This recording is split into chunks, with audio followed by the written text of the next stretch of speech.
Então, pessoal, todos bem? Sejam todos novamente bem-vindos ao YouTube, sejam bem-vindos ao meu canal. Eu sou o professor Birajara Casado. Você está na maior sala de aula aqui na internet que prepara para os concursos da advocacia pública. Aqui nós somos mais de 46.600 pessoas no momento em que eu gravo esse vídeo. Hoje eu tenho uma importante atualização para discutir com você que tem interesse nos concursos da advocacia pública, porque o tema que nós vamos tratar aqui diz respeito a um prazo aplicado exclusivamente à Fazenda Pública quando nós estamos falando em agravo interno contra decisão de presidente de tribunal que nega suspensão de segurança. Eu preciso te adiantar que esse assunto, durante muito tempo, e ainda é na verdade, mas durante muito tempo, esse assunto foi nebuloso sobre que prazo se aplica ao agravo interno nas decisões que negam suspensão de segurança. Obviamente que suspensão de segurança aí é apresentada pela Fazenda Pública. E nós temos uma importante atualização advinda da jurisprudência do Superior Tribunal de Justiça. Eu preciso conversar com você sobre isso para que você atualize o seu material e para que você não erre esse conteúdo nas próximas provas de procurador. Essa atualização é de agora, dezembro de 2021, portanto, a tendência é que isso seja cobrado nos próximos concursos de procuradoria. Bom, antes da gente adentrar efetivamente na celeuma, que prazo se aplica ao agravo interno no pedido de suspensão de segurança, vamos delimitar de forma legal a situação. Então eu coloco aqui, importante atualização, STJ e também STF, porque a gente vai falar da divergência entre as duas cortes, prazo do agravo em suspensão de segurança. Suspensão de segurança é instituto exclusivo do poder público, só podem lançar mão da suspensão de segurança o Ministério Público e a Advocacia Pública, a Fazenda Pública, o Estado representado pela sua Procuradoria. Mas, como eu disse, vamos delimitar de forma legislativa a celeuma. Vamos lá. No que diz respeito à suspensão de segurança, a Lei 8437, no artigo 4º, parágrafo 3º, diz assim, compete ao presidente do tribunal, ao qual couber o conhecimento do respectivo recurso, suspender, em despacho fundamentado, a execução da liminar nas ações movidas contra o poder público ou seus agentes, a requerimento do Ministério Público ou da pessoa jurídica de direito público interessada, em caso de manifesto interesse público ou de flagrante ilegitimidade e para evitar grave lesão à ordem, à saúde, à segurança e à economia públicas. Então aqui, artigo 4º da Lei 8437, é um dos dispositivos que fundamentam a utilização da suspensão de segurança enquanto instrumento jurídico à disposição do Ministério Público e da Fazenda Pública para suspender a eficácia de uma decisão liminar que afete os interesses do poder público. A suspensão de segurança não tem natureza jurídica de recurso, até porque não está capitulada como tal no Código do Processo Civil, então não está tipificada como tal no Código do Processo Civil. A suspensão de segurança, ou o pedido de suspensão, é uma impugnação ou um meio de insurgência, um meio de impugnação que não tem por objetivo, nesse caso, reformar a decisão judicial que afronta os interesses da Fazenda, antecipando tutela ou deferindo medidas liminares. Nesse caso, o pedido de suspensão tem por único objetivo não reformar a decisão, mas suspender apenas os seus efeitos. A suspensão dos efeitos é o objetivo que se busca a partir do pedido de suspensão ou do pedido de suspensão de segurança. Muito bem, nós temos que fundamentar a nossa suspensão de segurança na grave lesão à ordem ou à saúde ou à segurança ou à economia públicas ou concomitantemente a mais de um desses interesses, no que diz respeito ao que está previsto no artigo 4º da Lei 8437. Artigo 4º, caput. No parágrafo 3º, aqui foi apenas uma introdução e uma rápida revisão sobre o instituto em si.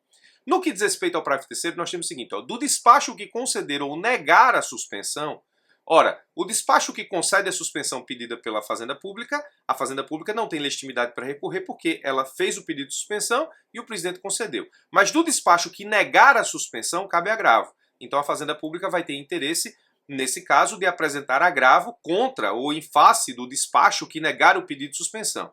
Mas aí o parágrafo 3º diz, no prazo de 5 dias, que será levado a julgamento na sessão seguinte à sua interposição. Então está aqui a primeira delimitação legislativa, é a Lei 8437, artigo 4º, parágrafo 3º.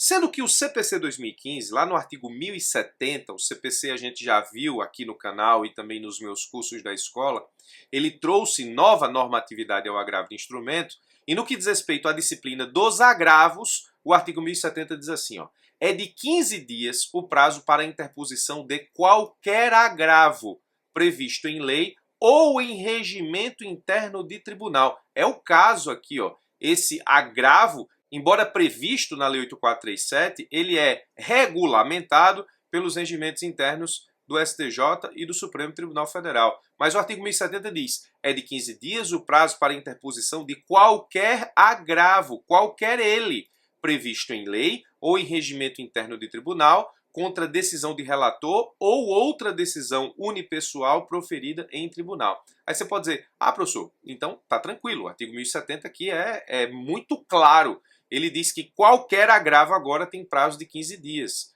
Aí o 183, para terminar a delimitação legislativa, diz assim, a União, Estado, DF, município e suas respectivas autarquias e fundações de direito público gozarão de prazo em dobro para todas as suas manifestações processuais cuja contagem terá início a partir da intimação pessoal. Você vai dizer assim, professor, então aqui é batata. A Lei 8437 diz que o agravo interno aqui, no que diz respeito à denegação ou à negação da suspensão apresentada pela Fazenda Pública, tem prazo de 5 dias, mas depois do CPC 2015, esse prazo passou a ser de 15 dias, contado em dobro. Então, para a Fazenda Pública é 30 dias, ok? Ok, a princípio ok, mas as coisas não são tão simples assim.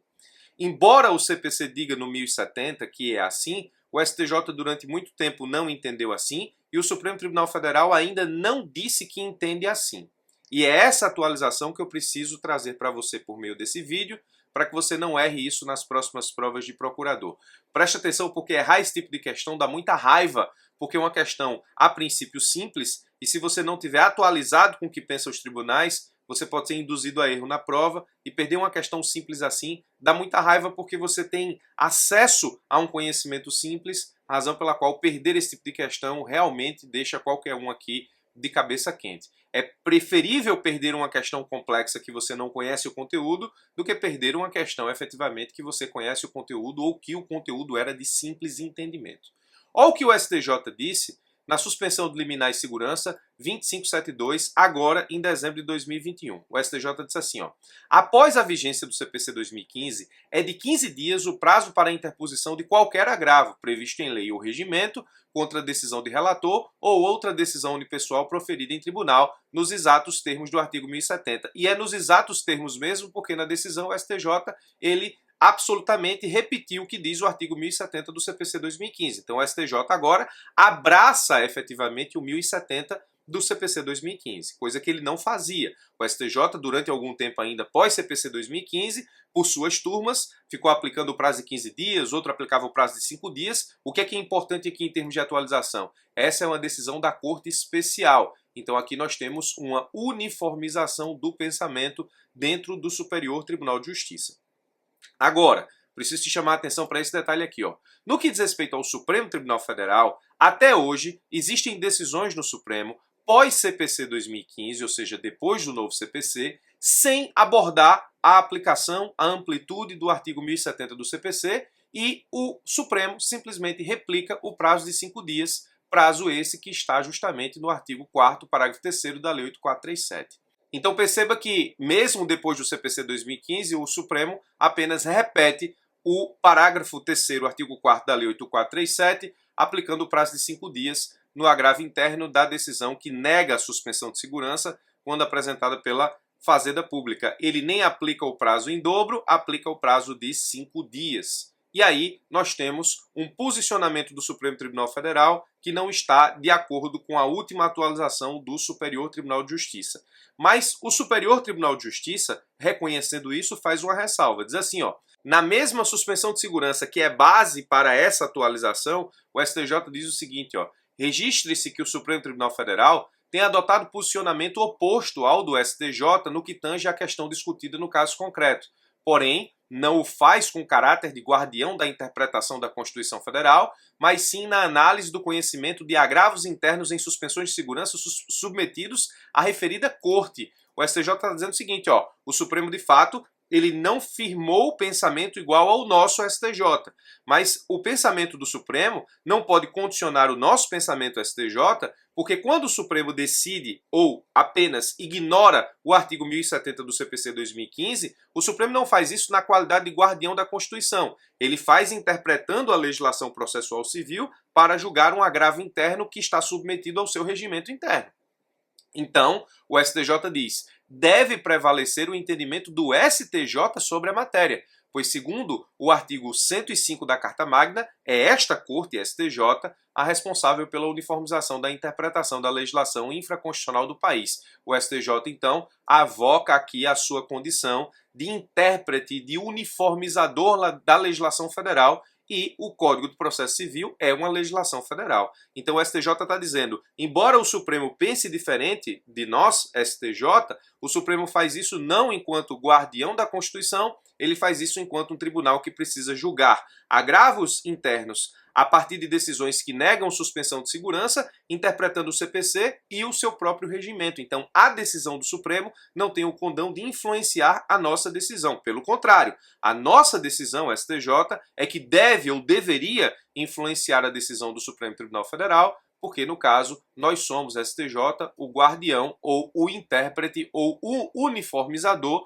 da legislação federal. Então, nós temos que a atualização acerca do prazo de agravo em suspensão de segurança é que o STJ, por meio da sua Corte Especial, entende que se aplica o 1070 do CPC 2015 e o 183, portanto, se aplica o 1070 15 dias e em dobro para a Fazenda 30 dias, e o Supremo Tribunal Federal ainda não enfrentou a celeuma e vem aplicando o prazo de 5 dias sem adentrar no alcance do 1070 do CPC 2015. O resumo ficaria assim, ó, o STJ agora, a partir dessa decisão de sua Corte Especial, aplica o prazo de 15 dias e em dobro, então eu posso dizer que o STJ aplica abertamente o 1070 e o 183, por agravo interno na suspensão de segurança. O Supremo Tribunal Federal ainda não analisou o alcance desses dispositivos para os seus agravos internos e suspensão de segurança, então eu posso dizer que o Supremo ainda aplica o prazo de 5 dias sem enfrentar o alcance, o que diz o artigo 1070 do CPC 2015. Está aqui. Importantíssima atualização sobre suspensão de segurança e sobre o prazo do agravo interno na suspensão de segurança. Não tenho dúvidas que isso passará a cair nos concursos da advocacia pública e não tenho dúvidas que você que veio aqui, estudou, revisou, se atualizou ou simplesmente complementou o seu material com essa atualização, vai se dar bem quando estiver diante desse questionamento em prova, lembrando que ainda você precisa ressalvar aquilo que o Supremo Tribunal Federal aplica, uma vez que ele aplica sem enfrentar o alcance do 1070. Mas o STJ, Corte Especial, já aplica o 1070, já aplica o 183, o prazo do agravo interno na suspensão de segurança para a Fazenda Pública é de 15 dias e em dobro, atualização agora de dezembro de 2021. Muito obrigado pela sua atenção, forte abraço e até os nossos próximos encontros.